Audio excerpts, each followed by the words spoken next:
My first place that I would actually go is to our customer success team and start metricing on net new relationships, right? And you're metricing this because you're trying to grow the network before there's a sale needed. And so, what does that look like? If I'm speaking to the customer, every single conversation, I'd be asking, "Hey, who else do you know? Who else can I meet? Who else is on your team?" And tell the truth, I'm very, I've always, in my sales career, always been very transparent on if I'm metriced on something, I'll tell someone that. Like, are you willing to help me out? The worst somebody could say is no, but I have found more times than not, probably 9 times out of 10, somebody's like, "Oh, that's awesome," because if they understand the heart behind it. If I'm a customer success rep and I'm saying, I want to know your business more, I want to hear different points of views, different perspectives. So that's where I would start if I have a customer base, is to start building the network within my customers, but then also asking them who they know in their same role at other companies, right? Because then if you have a system like the Swarm and you now put a new contact in the system, you don't know who's actually an AE trying to sell into that new contact's account. Like, you now have just become sort of a lead generation engine for for your own company, right? So it's that it seems very passive, but man, the results in the long term, yield more fruit than I could possibly, explain or help people imagine, right?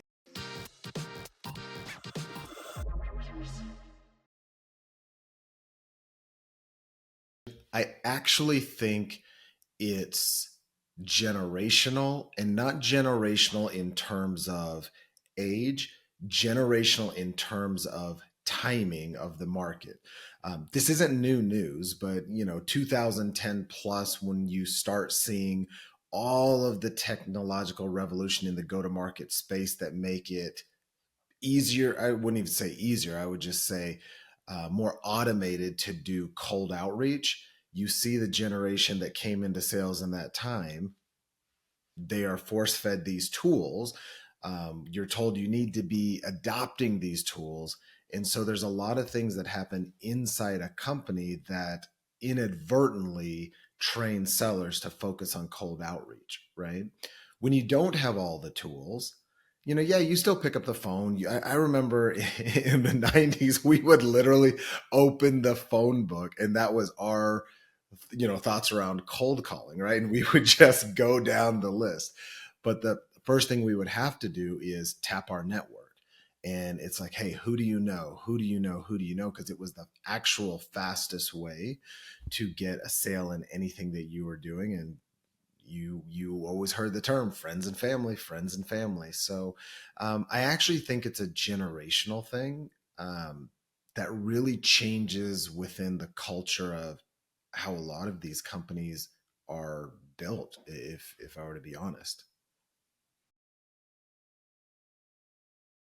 Yeah, I'll give you an example. When I was building a company back in 2008, 2009, I was I had worked at Citibank, and I had worked with someone at that time, right? So it was just a co-worker relationship, and I was building a consulting company. It was a services company. It was an investment arm. We had a lot of different services within that company. And I just remember sort of the daisy chain of individuals that came my way, because this one coworker ended up becoming a client of mine. That person referred a personal trainer who ended up wanting to get more into the investment world and real estate.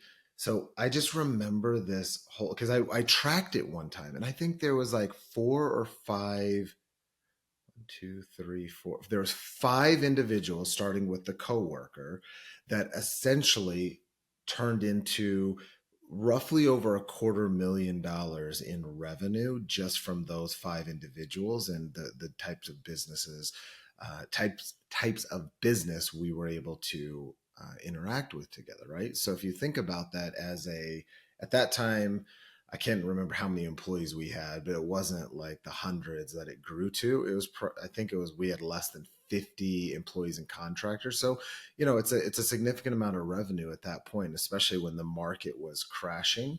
Um, and it was just one person led to another. And we ended up actually doing quite a few real estate deals from just those five individuals. When I start asking that questions to executives, because I'm trying to help people change that culture and go into a go to network or a referral, go back to the way business has been done and go back to a more of a hybrid balanced approach, right? It is hilarious to watch the look on their face because they're all like, yeah, you're right. And so what happens is a lot of sellers will go to these executives with the networks and say, hey, who do you know? Who do you know? Who do you know? So they're going to network anyways, but they're going to their executives' networks instead of focusing on also building their own. It's a yes and scenario. So when I point this out to a lot of executives and C-suite individuals, that's when the light bulb goes on, and I'm like, they're doing that now anyways. Why not help them establish their own network so it just everything becomes more effective? I actually don't think it's harder to go warm. I do think there's a perception. But going back to generational, in this scenario, when I say generational, I actually do mean years of experience and the network. So if I am brand new and it's my first job, typically, as a just generally speaking, my network is going to be smaller, right? But if I'm, 10, 20, 30 years in the workforce and I've moved multiple companies, my network is naturally going to be bigger. So the term harder versus easier to me is simply it's just the context of how big is my network to begin with. Now, if I'm, again, before I had all these tools, if I have a small network, think of it like when we used to cook versus everything's microwave now. Before the microwave came out, right? Everybody cooked. It just is what it is. It wasn't, we didn't like actually think, hey, this is hard or whatever. It's just when you are now given a tool, you just start to rely on it, right? Whether it's good, bad, whatever. And so if I'm a brand new seller, I don't have a big network. That's what makes it seem harder to do one versus the other, because here you can do metrics at scale. And what happens is if I'm a CEO, a founder, a VP of revenue or VP of sales, what have you seen? What have we all heard? Culture is like, we need to do more. We look at metrics. We look at effort. And so what happens is if you look at effort in terms of metrics, like I did 10 dials or 25 dials, like it's the thing you can measure. It reminds me of how a lot of marketers are now realizing that attribution is broken and things like even this, right? We don't know how many people are going to be listening to this conversation. We have no idea how many people will be reaching out to the swarm because there's not a direct attribution, but we know just by how we understand the way the world works, certain things have better impact, more effective, even though you can't directly tie the attribution. So um, if I'm brand new and I'm told let's say a founding organization, I tend to ask this question to a lot of executives because it's not up to just that AE. It is truly a founder, a CEO, a CRO led initiative if you really want your people to go after the most effective route. So if I'm an AE, first question I would probably ask is uh, I'd think of a politically correct way to ask this. Um, but I would ask when, any executive, when was the last time you responded to a cold outreach from a seller and you gave them time? there's so many people that scale and there's some really great trainers out there. Jen Allen Knuth is probably one of the best that I ever see of talking about cold emails. Most people don't do the work. There's a reason they call the 1% in anything the 1%, because even if everybody was good, the top 1% is great, right? So there is some truth to that. But if you had the best written cold email right now and it comes into Olivier's inbox, but if I pick up my cell, because we got on sound, we're on text, and I call you, it really doesn't matter how good that cold email is. You're taking my call over some guy or girl you don't know. So I feel like the proof is in the pudding. But again, to digress a bit, I do think there is actually a difference between very well crafted cold emails versus not.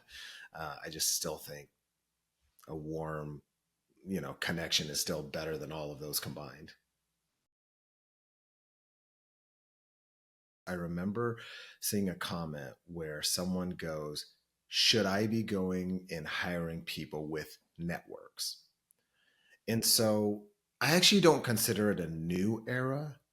I just think this fad of outbound, cold spam, everything of that nature is starting to see the end of the light, if not already seeing the end of the light. So we're just going back to fundamentals and basics. So that's just my personal view on the situation.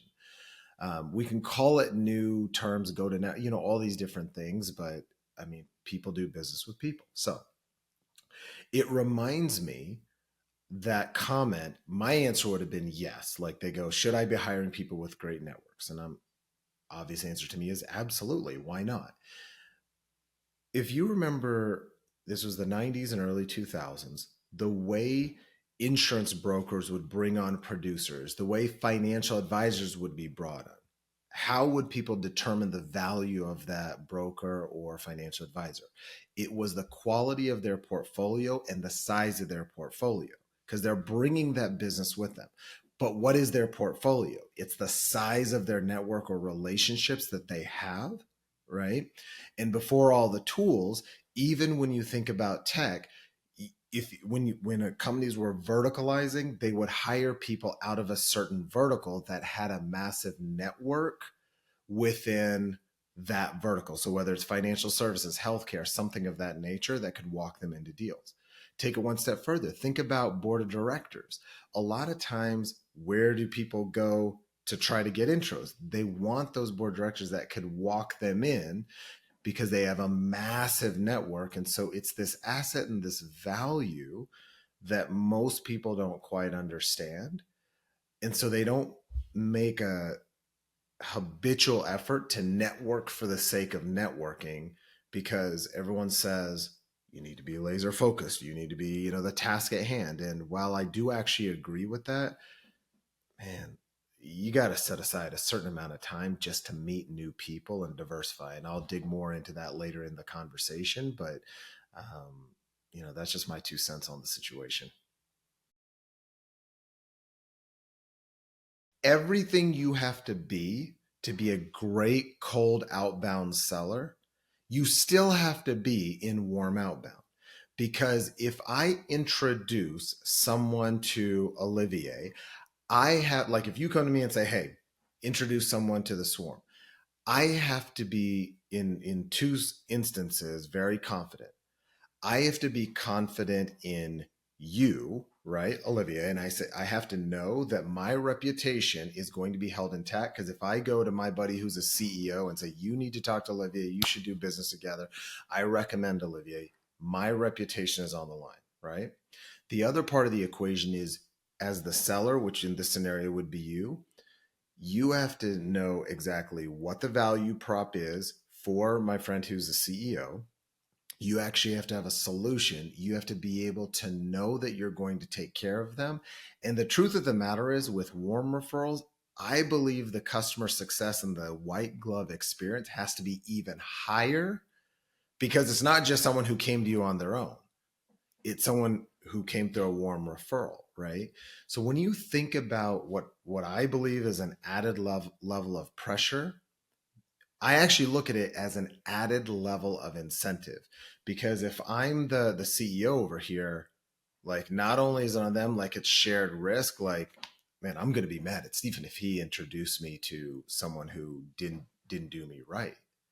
So knowing all that, I think it's subconscious, but a lot of sellers might be like, man, I don't want to put someone, they'll feel bad. I don't want to put someone in a position where they refer someone to me. Like there's not a level of confidence in their solution, right? So as a seller, what does that look like? You have to be even more educated because you have to sell twice. You have to sell the referrer, right? You have to let them know what the value is. So everything you would do in a cold email almost, you're actually doing to the warm referrer. You have to tell the referrer, this is why I want you to introduce me to so and so. This is the value for them. This is why, and this is the additional piece. Subconsciously, what the referrer's thinking is this going to make me look good or bad? Because like there's only risk here. But if there's a high enough ROI where it's like, if I introduce these two people, it now makes me look better. Like it's subconscious, not like in a selfish way, but there's a lot. That's what I'm saying. There's just a lot of risk to bring two people together. So you want to connect high quality people. So the part of the equation that the seller is responsible for is being the high quality seller. It actually forces you to raise your game as a seller when you focus on a go to network motion. So if I'm a CEO, if I'm a founder, if I'm a chief revenue officer, I actually now know that if I install a go to network motion, it forces my entire team to up level because it's not just them, it's all of their warm referral partners that'll be on them too, saying, you need to step up your game. I'm a brand new AE, brand new seller getting into the game. What would I do to build my network if I just don't have a network? There's a couple things that I would do, right? Because most people don't think they have a network. They really just don't. And we all do. If you've lived on this planet for any semblance of time, you start having a network. So here's the first thing I would do. If I'm selling X tool, who is my persona, right? Who is my persona? I would actually be focused on calling, like, I would pick up my cell phone.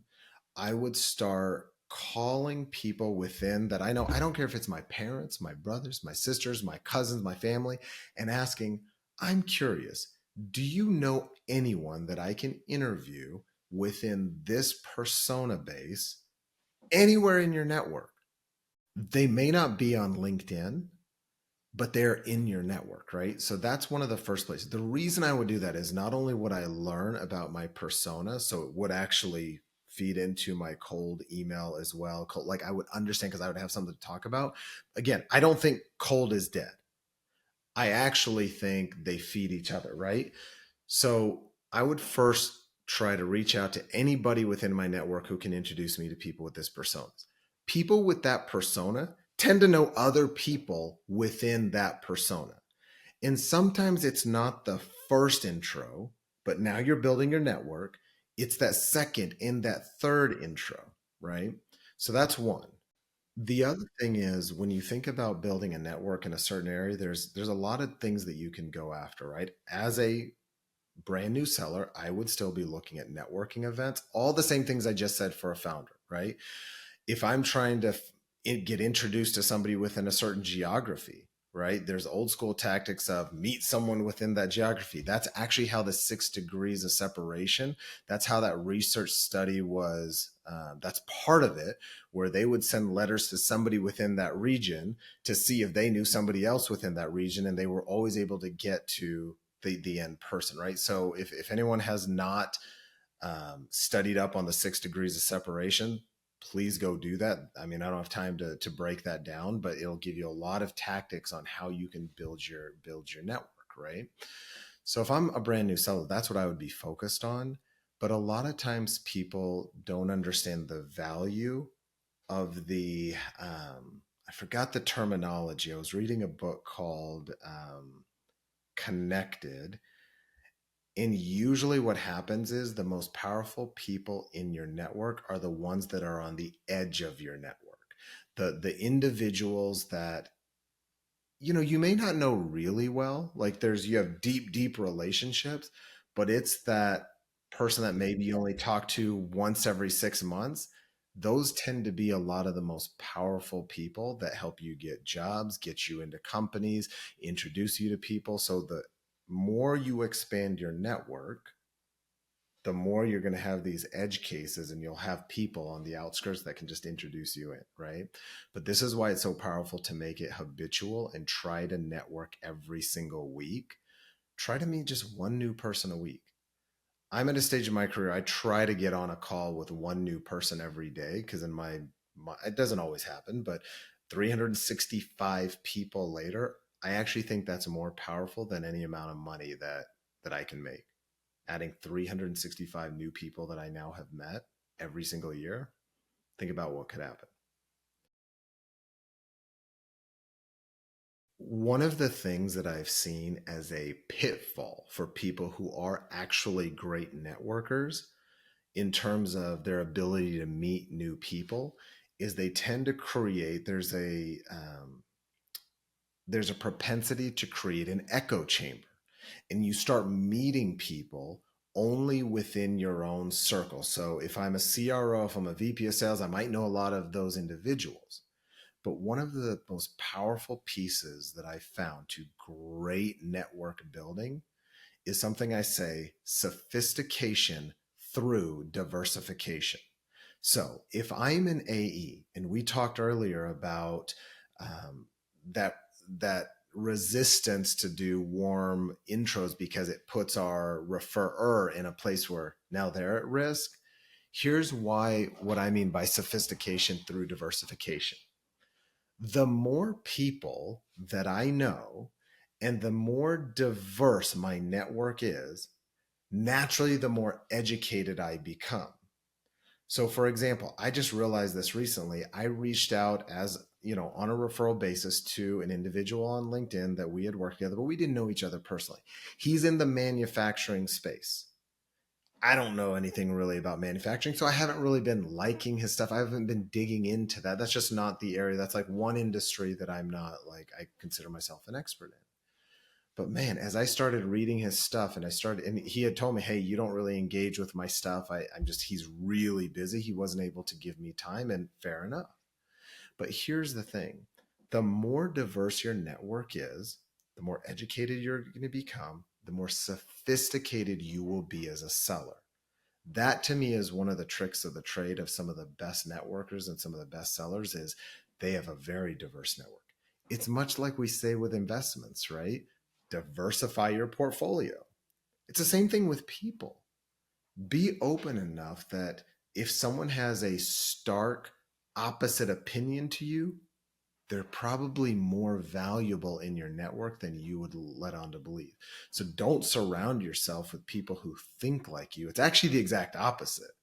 So I have a ton of people in my network. We have healthy debates where we are on polar opposite opinions on religion, faith, politics, like the most polarizing topics you can think of. I'm very close. Like some of my best friends were on just on opposite sides, and that's okay because it makes for better conversation. It makes you more educated. So to me, that is probably one of the biggest things that I could give advice on when it comes to building a network. Um, is sophistication through diversification. You start doing that early in your career as a seller, as a leader, as a human being. Oh, yeah, you're definitely going to be a lot more powerful in life.